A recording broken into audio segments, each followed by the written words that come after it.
علیکم ورحمۃ اللہ وبرکاتہ۔ الحمد للہ وکفا وسلام علی حبیبہ المصطفیٰ، اما بعد فاعوذ باللہ من الشیطان الرجیم، بسم اللہ الرحمن الرحیم۔ ان اللہ وملائکتہ یصلون علی النبی یا ایہا الذین آمنوا صلوا علیہ وسلموا تسلیما۔ اللہم صل علی سیدنا محمد معدن الجود والکرم وآلہ واصحابہ الکرام وابنہ الکریم وبارک وسلم صلاۃ دائمۃ سرمدا ابدا بحمدہ تعالی وبکرم مصطفیٰ صلی اللہ علیہ وسلم۔ آج کی شب میں قرآن عظیم کے 27 پارے مکمل ہو چکے ہیں۔ اللہ کریم بقیہ 3 پاروں کی تلاوت ہمیں آسانی سے تجوید کے ساتھ پڑھنے اور آپ کو سماعت کرنے کی توفیق عطا فرمائے۔ ہم بالکل ختم قرآن کے قریب آ چکے ہیں اور 2 روز بیچ میں ہیں، اس کے بعد تیسرا دن ختم قرآن کا ہے اور یوں دیکھتے دیکھتے رمضان گزر جائے گا۔ آج ہم نے جو سورتیں تلاوت کی، سورہ ذاریات کا کچھ حصہ، سورہ طور، سورہ نجم، سورہ قمر، سورہ رحمان، سورہ واقعہ اور سورہ حدید، یہ سب بڑی اہمیت کی حامل صورتیں ہیں۔ اس میں سورہ رحمان یہ پورے قرآن کی زینت ہے، اس کو زینت القرآن کہا گیا ہے، قرآن کی زینت ہے۔ جس انداز سے اس میں آیتیں ہیں، جیسا مضمون اس میں بیان ہوا ہے، اس کو سن کر کے لوگ عش عش کر جاتے ہیں۔ میں شروع سے چند آیتوں کو لے کر آپ کے سامنے عرض کرتا ہوں۔ سورہ ذاریات کی آخری آیتیں ہیں۔ اللہ تعالیٰ فرماتا ہے وَمَا خَلَقْتُ الْجِنَّ وَالْإِنسَ إِلَّا لِيَعْبُدُونَ، ہم نے انسانوں اور جنات کو صرف اپنی عبادت کے لیے پیدا کیا ہے۔ مَا أُرِيدُ مِنْهُمْ مِنْ رِزْقٍ وَمَا أُرِيدُ أَنْ يُطْعِمُونَ، ان سے صرف اور صرف عبادت ہی کا مقصد رکھا گیا ہے، جنات کی پیدائش اور انسانوں کی پیدائش کا۔ ایک بات میں آپ کو بتاتا ہوں، جس مقصد کے لیے جو مشین بنی ہے، اگر اس مقصد کے لیے وہ کام نہ کرے تو وہ بھنگار میں چلی جاتی ہے، کباڑ میں ڈال دیا جاتا ہے۔ ایک مکسر جو ہے مسالہ پیسنے کے لیے لی جاتی ہے، یا پھر اپنے گھریلو کاموں کے لیے، واشنگ مشین کپڑے دھلنے کے لیے ہوتی ہے، کار ایک جگہ سے دوسری جگہ چلنے کے لیے ہوتی ہے۔ لیکن اگر یہ اپنے مقصد میں مشین کام نہ کر رہی ہو تو اس کو کوئی انسان رکھتا نہیں ہے، پھر اس کو اٹھا کر کے کباڑ خانے میں ڈال دیا جاتا ہے، یا اس کو جو ہے بھنگار کر دیا جاتا ہے۔ یہی ہوتا ہے، اپنے مقصد پر جو چیز کام نہیں کر رہی ہوتی اس کو رکھا نہیں جاتا۔ میرے عزیزو، انسان پیدا کیا گیا ہے اللہ کی عبادت کے لیے، اور جب یہ انسان جس کام کی غرض سے پیدا کیا گیا تھا وہ نہ کر رہا ہو تو پھر بیکار ہے۔ اور بیکار مشینوں کو جس طرح کباڑ میں ڈالا جاتا ہے، اسی طرح بیکار انسانوں کا ٹھکانہ دوزخ ہے۔ عبادت نہ کرنے والے یہ دوزخ میں ہیں۔ اسی لیے تو قرآن پاک میں اللہ فرماتا ہے عن المجرمین یتساءلون ما سلککم فی سقر، مجرمین سے جب پوچھا جاتا ہے کہ کیوں تم جہنم میں آئے ہیں تو ان میں اکثر یہی کہتے ہیں قالوا لم نک من المصلین، ہم نماز نہیں پڑھتے تھے، ہم نماز نہیں پڑھتے تھے اس لیے دوزخ میں ڈالے گئے۔ عزیزان گرامی، اس بات کو یاد رکھو۔ اب یہاں ایک سوال یہ ہوتا ہے کہ خالص اگر ہمارا مقصد پیدا کرنے کا عبادت ہی ہے تو پھر صرف عبادت کرنے کے لیے بنایا گیا ہے انسان، تو اب بازار کب کرے گا، گھر کب چلائے گا، بیوی بچوں کو کب دیکھے گا؟ خالص یہ عبادت کے لیے پیدا کیا گیا ہے، تو پھر باقی سارے کام جو کر رہا ہے اس کا کیا ہے؟ میں آپ کو بتاتا ہوں۔ فرمایا کہ اگر کسی نے فجر کی نماز کی غرض سے مسجد میں داخلہ لیا، مسجد میں آیا، نماز پڑھا، اور پھر اس کے بعد مسجد سے باہر نکلتا ہے، مسجد سے باہر یہ سوچ کر کے نکلتا ہے کہ مجھے ظہر میں واپس آنا ہے، ظہر کی نماز پڑھنی ہے، تو فجر سے لے کر ظہر تک جو جو کام کیا اس نے وہ سب عبادت میں شمار ہوگا، کیونکہ وہ انتظار میں تھا دوسری نماز کے، اتنا وقت اس کا عبادت میں گزارا جائے گا۔ بس یہ ہے کہ کوئی حرام کام نہ کیا ہو، باقی وہ تجارت کر رہا ہو، لوگوں سے میل جول کر رہا ہو، اپنے گھر میں بیٹھا ہو، کوئی بھی کام کر رہا ہو، اس کو عبادت میں شامل کر لیا جائے گا۔ اسی طرح ظہر پڑھا، ظہر کے بعد باہر نکل کر کے یا نماز کے بعد اس نے یہ نیت کی کہ مجھے عصر پڑھنا ہے، عصر کا انتظار، تو انتظار میں جو بھی کام کرے گا وہ سب عبادت میں شمار ہے۔ اس طرح سے صرف تم انتظار میں اپنے 24 گھنٹے کو عبادت بنا سکتے ہو، اور یہی مقصد انسان کی زندگی کا ہے کہ انسان کو عبادت کے لیے بنایا گیا ہے، تو کم از کم اپنی سوچوں سے تو عبادت کرو، اپنی نیت سے تو عبادت کرو۔ آپ یہاں بیٹھے ہیں، بلکہ اللہ کریم کا یہ اس کے دریائے رحمت کو کون جانے، آپ نے یہاں بیٹھ کر کے یہ نیت کی کہ مجھے اس سال حج پہ جانا ہے انشاءاللہ۔ اب اسباب ہیں نہیں ہیں یہ الگ بات ہے، آپ نے ابھی ارادہ کیا کہ مجھے حج پہ جانا ہے، تو یہ جو تمہارا عزم تھا، جو نیت کی تھی، حج کب جاؤ گے یہ بات کی بات ہے، لیکن نیکیاں ابھی سے شروع ہو جائیں گی۔ اس کو انتظار حج میں شمار کر کے یہ فرمایا جائے گا کہ حج کے انتظار میں، عبادت میں ہے یہ۔ تو کیوں نہ ہم اس طرح کے بڑے کام جو رضائے الہی کے ہیں نیت کیوں نہ کر لیں۔ اللہ تبارک و تعالیٰ جب طاقت دے گا حج کریں گے، جب طاقت دے گا رب تبارک و تعالیٰ مدینے جائیں گے، جب طاقت دے گا رب تبارک و تعالیٰ ہم 100 رکعت نماز پڑھیں گے، ختم قرآن کریں گے، جہاد فی سبیل اللہ کریں گے۔ یہ سب وہ نیتیں ہیں کہ اگرچہ آدمی ابھی نہیں کر رہا ہے لیکن ان کاموں کے انتظار میں ہے تو وہ عبادت میں شمار ہو گیا۔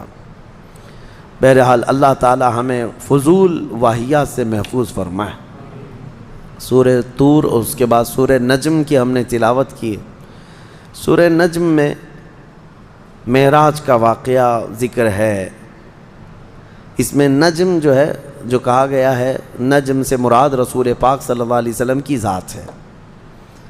ستارہ، تارہ، قسم یاد فرمائی اللہ تعالیٰ نے، اور تارے کی قسم جب وہ اتر رہا تھا، تو یہاں مفسرین فرماتے ہیں اس تارے سے مراد نبی پاک کی ذات ہے، نبی اکرم صلی اللہ تعالیٰ علیہ وسلم۔ اس میں یہ آیت ہے ما زاغ البصر وما طغى لقد رأى من آیات ربه الكبرى، اور یہ بھی آیت اسی میں ہے فکان قاب قوسین او ادنی، جو کہا جاتا ہے نا قاب قوسین۔ قاب قوسین سے مطلب کیا ہے کہ نبی پاک صلی اللہ علیہ وسلم اللہ کریم کی بارگاہ میں معراج کی شب اتنے قریب ہو گئے تھے جتنا 2 کمانوں کا بھی فاصلہ نہیں رہ جاتا، 2 کمانوں کا فاصلہ نہ رہ جائے، اتنا قریب۔ اور پھر قرآن میں یہ فرمایا گیا کہ نبی پاک صلی اللہ علیہ وسلم اپنے رب کو ایسے دیکھتے رہے کہ آپ نے پلک بھی نہیں جھپکی، نہ آنکھ ادھر ادھر ہوئی نہ پلک جھپکی، بلکہ حضور پاک صلی اللہ علیہ وسلم اپنے رب ذوالجلال کا، اس کی ذات کا مشاہدہ پوری اپنے ماتھے کی آنکھوں سے کرتے رہے۔ اس کا تذکرہ ہے۔ اب اسی لیے فرمایا گیا کس نے دیکھا یہ موسیٰ سے پوچھے کوئی، آنکھ والوں کی ہمت پہ لاکھوں سلام۔ یہاں پر میں ایک نکتہ عرض کرنا چاہتا ہوں۔ سیدنا موسیٰ کلیم اللہ علیہ السلام اللہ کی بارگاہ میں یہ بار بار عرض کرتے تھے نا کہ اے اللہ تو مجھے اپنا دیدار کرا دے، اپنا دیدار کرا دے۔ رب تعالیٰ نے فرمایا تھا لن ترانی، تم مجھے نہیں دیکھ سکتے، لیکن بہت جب اصرار کیا سیدنا موسیٰ علیہ السلام نے تو اللہ نے فرمایا آؤ کوہ طور پہ۔ طور پہاڑی جو ہے یہ سینا ایک علاقہ ہے مصر میں، وہاں موجود ہے۔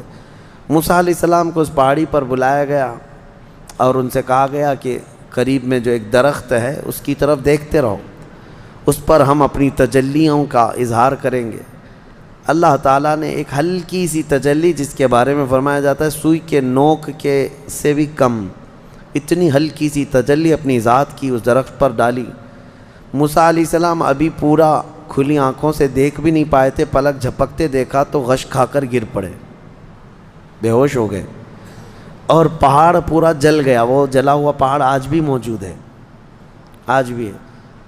وہ درخت ہو کہ اس کا سایہ پورے پہاڑ پر پڑا اور پہاڑ پورا سرما بن گیا جل کر کے۔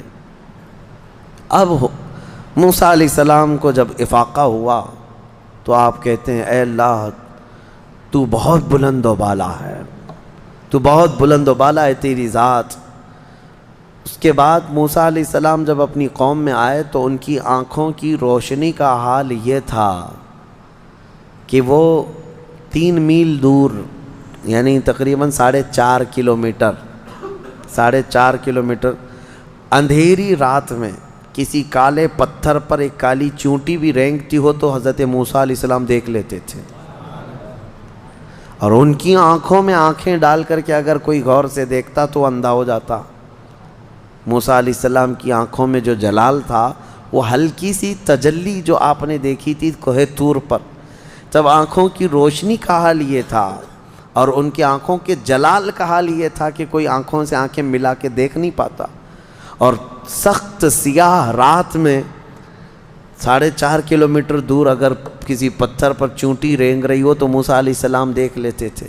یہ ہلکی تجلی دیکھنے والوں کی آنکھوں کا حال ہے، اور جو رب ذوالجلال کی پوری ذات کا مشاہدہ کیا ہو اس سرور عالم صلی اللہ تعالیٰ علیہ وسلم کی آنکھوں کا حال کیا ہوگا؟ اور کوئی غیب کیا تم سے نہاں ہو بھلا یا رسول اللہ، جب نہ خدا ہی چھپا تم پہ کروڑوں درود۔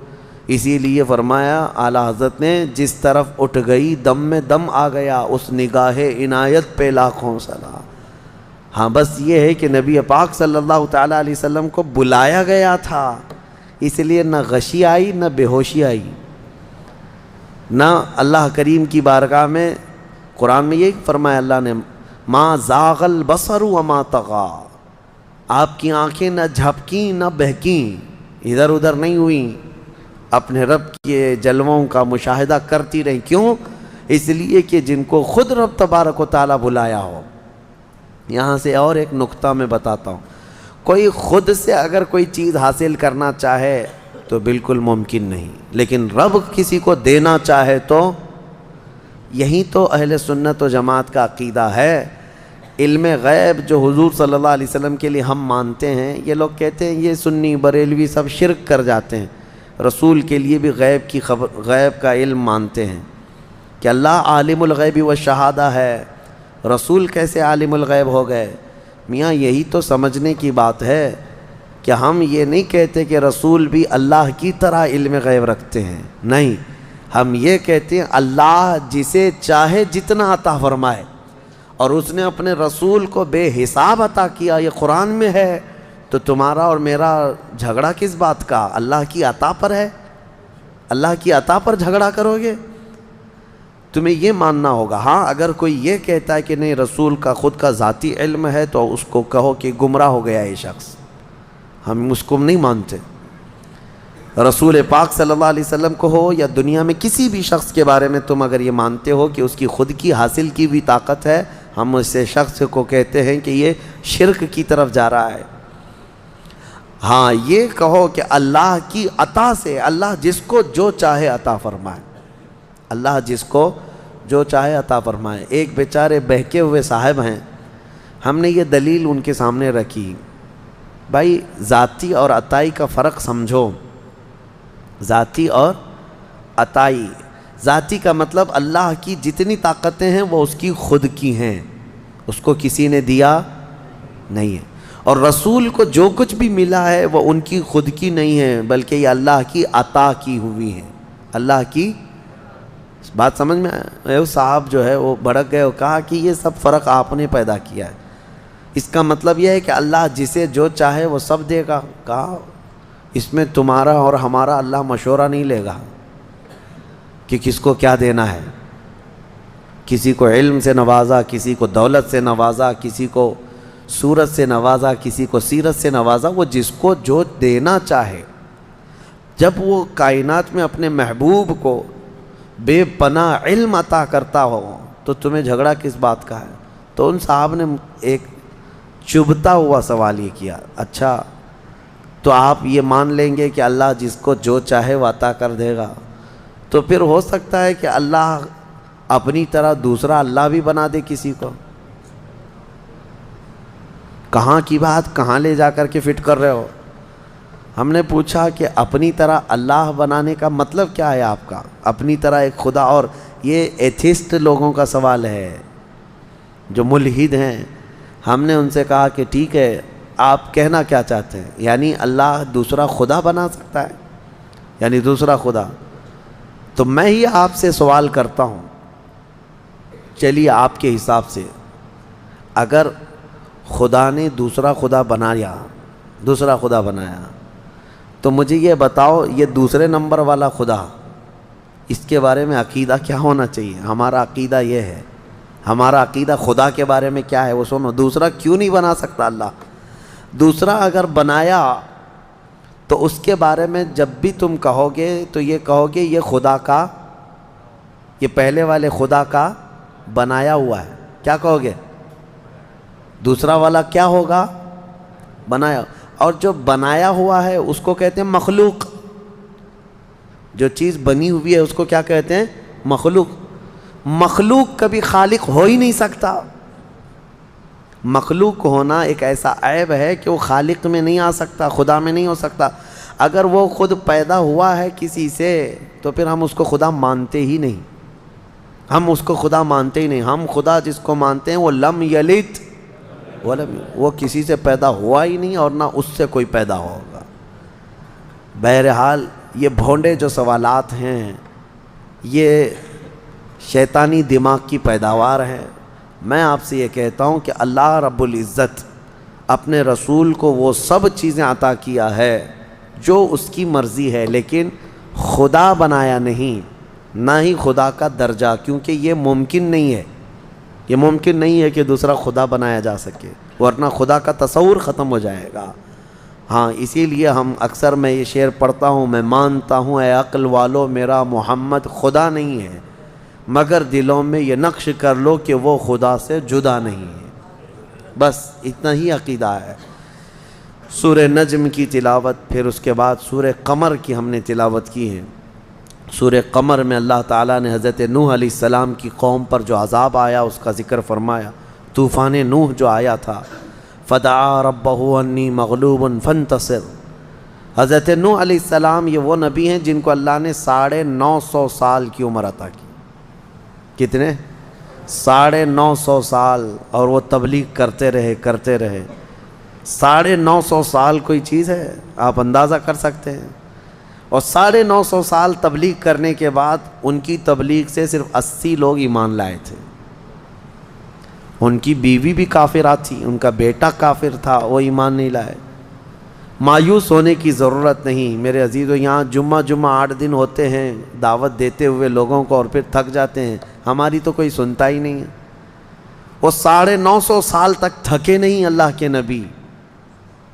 دین کی دعوت ایسا نہیں ہے کہ تم سوچتے ہو ابھی میں دعوت دوں ابھی فوراً یہاں اثر ہو جانا چاہیے. انگریزی دوائیوں کی طرح سمجھتے ہو، ادھر گولی دیا ادھر بخار اترنے لگ جائے. ہاں دعوت، دین کی دعوت، ایمان کی دعوت، اس میں وقت لگتا ہے. نبیوں میں بھی اللہ کے رسول صلی اللہ تعالیٰ علیہ وسلم کی دعوت جب شروع ہوئی تو کیا مکہ میں جب آپ نے اعلان فرمایا تھا سینکڑوں لوگ آ گئے تھے. پورے مجمع سے ایک 9 سال کا بچہ، وہ بھی حیدر کرار، ایمان لائے. عورتوں میں حضرت خدیجہ آئیں. دھیرے دھیرے دعوت بڑھتی گئی ہے. دین کی باتیں آپ دوسروں تک پہنچائیں، اچھائی کا حکم دیتے رہیں اور مایوس نہ ہوں کہ میری کوئی سنتا نہیں. وہ اللہ کی مرضی ہے، جب چاہے ان کے دلوں میں بات ڈال دے گا. تم اپنے کام جاری رکھو. 950 سال کے بعد حضرت نوح علیہ السلام نے عرض کیا کہ مولا میں مغلوب ہو گیا، تو مدد نازل فرما. تو اللہ تعالیٰ نے فرمایا ٹھیک ہے نوح، تم ایک کشتی بناؤ، ہم دنیا میں پانی بھیجنے والے ہیں. یہ اللہ کے نبی کو معلوم تھا. حضرت نوح علیہ السلام نے اپنی قوم کو ڈرایا بھی کہ اللہ کا عذاب آئے گا. وہ مذاق اڑاتے تھے حضرت نوح علیہ السلام کا، بہت مذاق کرتے تھے. کبھی کبھار تو ایسا تھا کہ حضرت نوح علیہ السلام کو مارتے تھے، پورا دن آپ بے ہوش ہو جاتے تھے، اور ان کے مارنے میں مدد ان کی بیوی کرتی تھی. کافروں کو حضرت نوح علیہ السلام کی خبر دیتی تھی، مدد کرتی تھی. بہرحال حضرت نوح علیہ السلام نے کشتی بنانا شروع کیا. وہ اتنی بڑی کشتی تھی لکڑی کی جس کو عام طور پر ڈھکیل کے بھی لے جایا نہیں جا سکتا تھا، وہاں کوئی آس پاس سمندر اور ندی بھی نہیں، اس پر بھی لوگ مذاق اڑانے لگے کہ خشکی میں اتنی بڑی کشتی بنا رہے ہو، اس کو اٹھا کر سمندر تک لے جاؤ گے کیسے؟ انہوں نے کہا اس وقت بھی کہ آ جاؤ میری کشتی میں، اگر اللہ کا عذاب آیا تو تم سب ہلاک ہو جاؤ گے۔ وہ سب مذاق اڑاتے تھے، کون سا عذاب، کیسا عذاب؟ تو پھر اللہ فرماتا ہے فَفَتَحْنَا أَبْوَابَ السَّمَاءِ بِمَاءٍ مُنْهَمِرٍ، ہم نے آسمان کے سارے دروازے کھول دیے پانی سے، وَفَجَّرْنَا الْأَرْضَ عُيُونًا، اور پھر ہم نے زمین کو پھاڑ دیا کہ زمین پانی اگلنے لگ گئی، فَالْتَقَى الْمَاءُ عَلَى أَمْرٍ قَدْ قُدِرَ، پانی بڑھتا گیا اتنا کہ آسمان سے بھی برستا تھا، زمین سے بھی نکلتا تھا۔ میرے عزیزو، آپ نے تو ممبئی میں باڑھ دیکھی ہے، سیلاب دیکھی ہے، یہاں پانی جب بھر جاتا ہے تو موت گلے تک آ جاتی ہے، خوف طاری ہوتا ہے۔ یہ تو ہلکا پھلکا پانی، ایک مالا ڈوبا ہوگا، کسی کا 2 مالا، لیکن وہ نوح علیہ السلام کے زمانے میں جو طوفان آیا، زمین کا کوئی پہاڑ بھی باقی نہیں تھا، اس کے اوپر پانی جا چکا تھا، زمین پر کوئی پہاڑ بھی باقی نہیں تھا۔ جو کفار آپ کی کشتی میں نہیں آئے وہ سب غرق ہوئے، یہاں تک کہ ان کا بیٹا جو کشتی میں نہیں آیا، آپ نے فرمایا تھا یا بنی ارکب معنا ولا تکن مع الکافرین، اے میرے بیٹے آ جا، ہمارے ساتھ سوار ہو جا، کافروں کے ساتھ مت جا۔ اس نے کہا تھا قال سآوی الی جبل یعصمنی من الماء، میں ایک پہاڑ کے اوپر جاؤں گا، مجھے پانی سے میں بچ جاؤں گا۔ اللہ نے فرمایا لا عاصم اليوم، آج کے دن کوئی بچانے والا نہیں ہے تمہیں، سب ختم ہو گئے۔ حضرت نوح علیہ الصلاۃ والتسلیم کی کشتی میں جتنے لوگ سوار تھے، یہ کشتی تقریباً 40 دن تک روئے زمین پر پانی پر تیرتی رہی۔ پھر جب طوفان ختم ہوا تو کنارے پر جا کر کے یہ لگی، اس میں کئی دن گزر گئے، تو اللہ کی حمد بیان کی آپ نے، اور اللہ کریم کی اس نجات پر شکر بھی ادا کیا اللہ کا۔ وہ 10 محرم کا دن تھا۔ تو نوح علیہ السلام کی قوم پر آیا ہوا عذاب کا ذکر سورہ قمر میں اللہ تعالیٰ نے فرمایا ہے، اور اس سورہ قمر میں ایک آیت مکرر 4 مرتبہ اللہ تعالیٰ نے ارشاد فرمایا وَلَقَدْ يَسَّرْنَا الْقُرْآنَ لِلذِّكْرِ فَهَلْ مِن مُدَّكِرٍ، ہم نے قرآن یاد کرنے کے لیے آسان بنایا، ہے کوئی یاد کرنے والا؟ جواب دینا آپ لوگ اللہ کی بارگاہ میں۔ اللہ فرما رہے ہیں ہم نے یاد کرنے کے لیے قرآن آسان کیا ہے کوئی یاد کرنے والا؟ شاید اکثر مسلمان یہی کہیں گے ہم یاد کرنے والے نہیں ہیں، یاد کرنا تو دور کی بات ہے، پڑھنے والے نہیں ہیں، صفحہ 2 صفحہ پڑھ کر کے بھاگنے کا جی چاہتا ہے۔ ہم دیکھتے ہیں قرآن ہاتھ میں لیتے ہی کتنے لوگوں کا دل بے قابو ہونے لگتا ہے، اکتاہٹ آنے لگتی ہے، نعوذ باللہ من ذالک۔ یہ وہ دل ہیں جو کالے ہو چکے ہیں، یہ وہ دل ہیں جو بیمار ہو چکے ہیں گناہوں کی وجہ سے، ان کے ہاتھوں میں قرآن زیادہ دیر تک نہیں آ سکتا۔ اللہ کریم فرما رہا ہے کہ ہم نے قرآن یاد کرنے کے لیے آسان بنایا۔ میں سب کے لیے نہیں کہتا الا ماشاء اللہ، ابھی تو سال بھر کی بات تو چھوڑو، رمضان آیا ہے، ذرا گریبان میں جھانک کر کے دیکھنا کتنے پارے آج تک تلاوت کر چکے، تراویح کو چھوڑ کر کے قرآن کتنے لوگ اٹھائے، کتنے لوگوں نے پڑھا، کتنی تلاوت ہوئی۔ اللہ کی بارگاہ میں سب جواب دینا ہوگا آپ کو۔ قرآن میں رب تعالیٰ نے بار بار فرمایا، 4 بار فرمایا ہم نے یاد کرنے کے لیے آسان بنایا، ہے کوئی یاد کرنے والا؟ نہیں، پڑھنے والا بھی نہیں ہے۔ گھروں میں جو قرآن رکھے ہوئے ہیں مصحف، اس پر تو دھول جمع ہو رہی ہے، لوگ اس کو بھولے سے بھی ہاتھ نہیں لگاتے۔ عزیزان گرامی، حدیث پاک میں ہے، میرے آقا فرماتے ہیں کل قیامت کے دن جس کے خلاف قرآن اور رمضان کھڑے ہو جائیں گے، اس کو دوزخ میں جانے سے کوئی نہیں بچا سکے گا۔ جھگڑا کریں گے یہ قرآن اور رمضان، جس کے خلاف کھڑے ہو گئے کہ مولا اس کو دوزخ میں بھیجنا ہے، اللہ ان کی سفارش پر ان کو دوزخ بھیجے گا، اور ان سے دوزخ سے بچانے والا پھر کوئی نہیں ہوگا۔ قرآن اور رمضان یہ کمبینیشن ہے، اس کو آپ رمضان میں کثرت سے پڑھو، تلاوت کرو، اور جسے نہیں آتا وہ سیکھنے کی تو کوشش کرو۔ میرے اپنے اندازے کے مطابق عام دماغ رکھنے والا، بہت اعلیٰ دماغ نہیں، عام دماغ رکھنے والا بندہ بھی 40 دن میں قرآن سیکھ سکتا ہے، بہت آسان ہے۔ پر ڈے اگر ایک حرف بھی سیکھا تو الف سے لے کر یا تک 29 حرف ہیں، 29 حرف ہے، اور زبر زیر پیش، 2 زبر 2 زیر 2 پیش، مد جزم تشدید، یہ کل ملا کر کے جو حرکتیں ہیں یہ 11 ہیں۔ ایک دن ایک حرف سیکھے اور ایک دن ایک حرکت سیکھے تو 11 اور 29 40 دن ہو جاتے ہیں۔ 40 دن میں یہ تو پورا قرآن سیکھ جانا چاہیے اس کو، بڑا آسان ہے۔ میں یہ نہیں کہہ رہا کہ آج ہی بیٹھ کر کے 2 صفحے پڑھو، آج خالی الف پڑھ کر کے چلے جاؤ، دوسرے دن صرف با پڑھ کر کے چلے جاؤ، تیسرے دن صرف تا پڑھ کے چلے جاؤ، چوتھے دن صرف سا پڑھ کے چلے جاؤ۔ ایک حرف بھی ایک دن سیکھ لیا تم نے تو 40 دن میں تمہیں آ جانا چاہیے۔ برسوں ہو گئے، جوانیاں ختم ہو گئی، بڑھاپا آ گیا، لیکن قرآن نہیں آتا۔ اس کی وجہ ہے کہ تم نے کوشش ہی نہیں کیا۔ درس قرآن اگر ہم نے نہ بھلایا ہوتا، یہ زمانے نے زمانہ نہ دکھایا ہوتا، وہ زمانے میں معزز تھے مسلمان ہو کر، آج ہم خار ہوئے ہیں تاریک قرآن ہو کر، قرآن کو چھوڑ کر کے۔ بہرحال سورہ قمر کے بعد اللہ کریم نے جو سورہ ہمیں قرآن پاک میں عطا فرمائے وہ سورہ رحمان ہے۔ سورہ رحمان، اس میں جھنجھوڑنے والی آیتیں ہیں۔ اللہ تعالیٰ نے بار بار جنات اور انسانوں سے یہ سوال فرمایا، فَبِأَيِّ آلَاءِ رَبِّكُمَا تُكَذِّبَانِ، بتاؤ اے جنات و انسانوں تم میری کون کون سی نعمتوں کو جھٹلاؤ گے۔ نبی پاک صلی اللہ علیہ وسلم جب یہ سورہ تلاوت کر رہے تھے تو صحابہ خاموشی سے سنتے رہے۔ پھر جب سورہ پوری مکمل تلاوت ہوئی تو نبی اکرم صلی اللہ علیہ وسلم فرماتے ہیں، میں نے یہ جنات کے سامنے تلاوت کی، وہ تم سے بہتر